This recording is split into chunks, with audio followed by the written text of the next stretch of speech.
ગાંધીધામથી રામજીભાઈ કરીને એક ભાઈ આવ્યા બાપુ, અને 1.5 મહિના પહેલા મને ફોને આવેલો. શ્રદ્ધા કેવી છે એની વાત કરું તમને.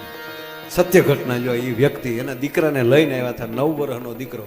20 વર્ષથી બાપુ એ પૂનમ ભરે ભગુડા. કોઈ પૂનમ બાકી ન હોય. એ માણા પેલા ખટારામાં આવતો, પછી બાઇક લઈને આવતો, હવે ફોર્ચ્યુનર લઈને આવે. પૂનમ નથી પાડી એને. આ નરું સત્ય. અને આ દીકરો પણ માતાજીની કૃપાથી.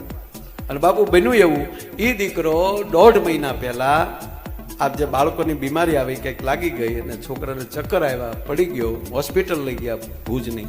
ડોક્ટર ડેટ જાહેર કર્યો. એકનો એક દીકરો છે. બીજા ડોક્ટર પાસે લઈ ગયા, જોયું 3 ડોક્ટર બદલાય. પછી તો ત્રીજી જગ્યાએ કહી દીધું. તો જે હતું એ એને ઘરે ફોન કરી દીધો. સગા સ્નેહીઓ જે આપણે સામગ્રી જોતી હોય. છોકરાની માનો ફોન આવ્યો, હું આવું હોસ્પિટલ, એ પહેલા તમે એને અહીંયા લઈને નીકળતા. ભગુડાના હવનના, મોગલમાના હવનની ભસ્મ બાપુ એને ઘરે હતી. ભાઈ ભસ્મ લઈને આવીને ભસ્મ ખોળી એમ કીધું કે એમાં 20 પૂનમ ભરી તમે જગતને મોઢું હું દેખાડશું.